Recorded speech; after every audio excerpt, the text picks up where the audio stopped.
इस video overview को शुरू करने से पहले राघवेंद्र सिंह चैनल को फॉलो करना ना भूलें for competitive exam English content.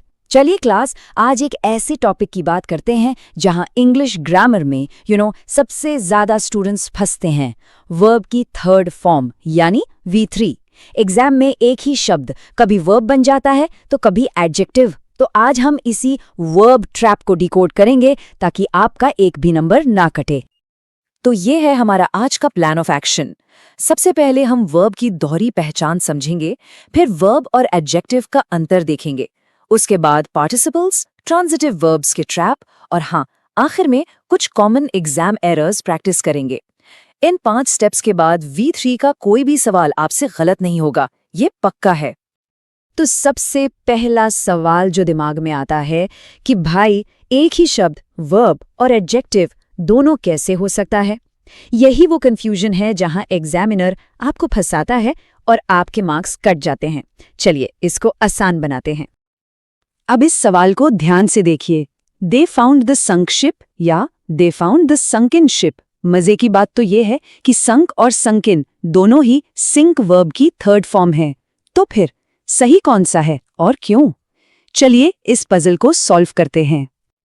देखिए, कुछ वर्ब्स जैसे सिंक, ड्रिंक या मेल्ट थोड़े स्पेशल होते हैं।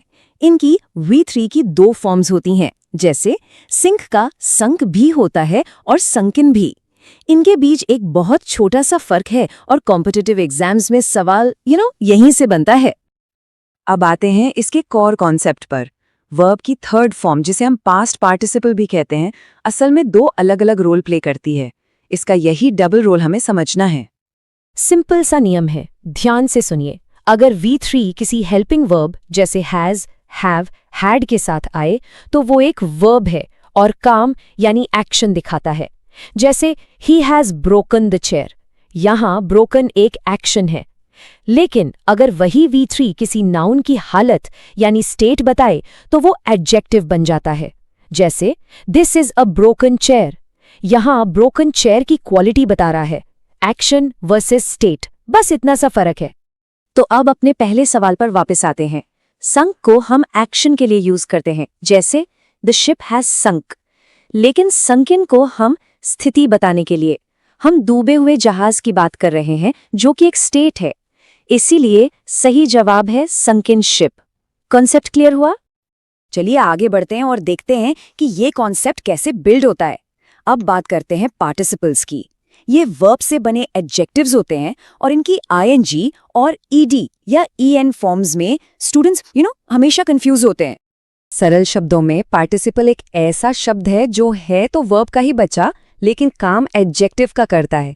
जैसे ब्रेक जो कि एक वर्ब है, उससे बनता है ब्रेकिंग, और ब्रोकन जो कि एडजेक्टिव्स हैं। सिंपल। यहां एक्टिव और पैसिव का रूल बिल्कुल साफ हो जाता है। रूल नंबर 1, अगर नाउन खुद काम कर रहा है यानी एक्टिव है तो ING फॉर्म लगाओ। जैसे अ कंफ्यूजिंग क्वेश्चन, सवाल खुद कंफ्यूज कर रहा है। रूल नंबर 2, अगर नाउन पर काम हो रहा है यानी पैसिव है तो V3 फॉर्म लगाओ। जैसे अ कंफ्यूज्ड मैन, आदमी किसी चीज से कंफ्यूज हो गया है। अब एक और बड़े एग्जाम ट्रैप की बात करते हैं, ट्रांजिटिव वर्ब्स। ये वो वर्ब्स हैं जो बिना ऑब्जेक्ट के अधूरे होते हैं और इनमें अक्सर गलती होती है। इस सेंटेंस को देखिए, राम हैज लॉस्ट। ये सेंटेंस गलत है। पता है क्यों? क्योंकि लॉस्ट एक ट्रांजिटिव वर्ब है, इसको हमेशा एक ऑब्जेक्ट चाहिए। सवाल पूरा नहीं हुआ। Ram has lost what? क्या खोया? जब तक ऑब्जेक्ट नहीं है, एक्टिव वॉइस में ये सेंटेंस अधूरा है। लेकिन जादू तब होता है जब हम इज यानी एक लिंकिंग वर्ब लगा देते हैं। Ram is lost. अब यहां लॉस्ट वर्ब नहीं है, ये राम की स्थिति, उसकी स्टेट बताने वाला एक एडजेक्टिव बन गया है। राम खो गया है, ये सेंटेंस बिल्कुल करेक्ट है। यही छोटा सा फर्क एग्जाम में आपको +1 या -0.25 दिला सकता है। चलिए, अब थ्योरी बहुत हो गई, थोड़ी प्रैक्टिस करते हैं। ये रहे कुछ आम एग्जाम एरर्स, बिल्कुल रैपिड फायर स्टाइल में। देखते हैं आप इन ट्रैप्स को पकड़ पाते हैं या नहीं। रेडी? पहला error, Why did you not paid attention? ये बहुत ही कॉमन गलती है। गोल्डन रूल हमेशा याद रखें, डिड हो या कोई भी मॉडल जैसे कैन, कुड, शुड, इनके बाद हमेशा वर्ब की फर्स्ट फॉर्म यानी V1 आती है। No exceptions. इसलिए सही सेंटेंस होगा Why did you not pay attention? Paid को पे से बदलना जरूरी है। Simple. Next error, the fright people shouted for help. अब यहाँ गलती क्या है? फ्राइट एक नाउन है जिसका मतलब है डर। हमें यहाँ एक एडजेक्टिव चाहिए जो पीपल की हालत बताए। वर्ब है फ्राइटन और उसका एडजेक्टिव फॉर्म यानी पास्ट पार्टिसिपल है फ्राइटन्ड, मतलब डरे हुए लोग। तो सही वाक्य होगा the frightened people shouted for help. यहाँ फ्राइटन्ड लोगों की स्थिति बता रहा है, इसलिए ये बिल्कुल सही है। तो चलिए सारे इंपॉर्टेंट पॉइंट्स को एक बार रिवाइज कर लेते हैं। ये आपके एग्जाम के लिए एक फाइनल चेकलिस्ट है। पहला, V3 एक्शन मतलब वर्ब भी हो सकता है और स्टेट मतलब एडजेक्टिव भी। दूसरा, ING फॉर्म एक्टिव है, V3 फॉर्म पैसिव। तीसरा, ट्रांजिटिव वर्ब्स को एक्टिव वॉइस में ऑब्जेक्ट जरूर चाहिए। और चौथा, डिड और मॉडल्स के बाद हमेशा V1। इसका स्क्रीनशॉट ले लो या दिमाग में छाप लो। और अंत में ये याद रखें कि ग्रामर सिर्फ नियम नहीं है, ये वो लॉजिक है जिससे भाषा काम करती है।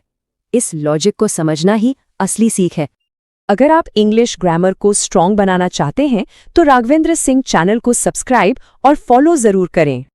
तो इस पूरे विश्लेषण का आपके एग्जाम के लिए क्या मतलब है? ये क्यों इंपॉर्टेंट है? देखिए, ये इसलिए जरूरी है क्योंकि ये आपसे एग्जाम में बार बार पूछे जाने वाले कंफ्यूजिंग कॉन्सेप्ट्स को आसान बनाता है। इस लॉजिक को समझकर आप एरर स्पॉटिंग में तेजी से काम कर सकते हैं, कॉमन मिस्टेक से बच सकते हैं और सबसे जरूरी नेगेटिव मार्किंग रोक सकते हैं। सिंपली पुट, इन कॉन्सेप्ट्स को मास्टर करना आपको एग्जाम ट्रैप से बचाकर सीधे स्कोर दिलाता है।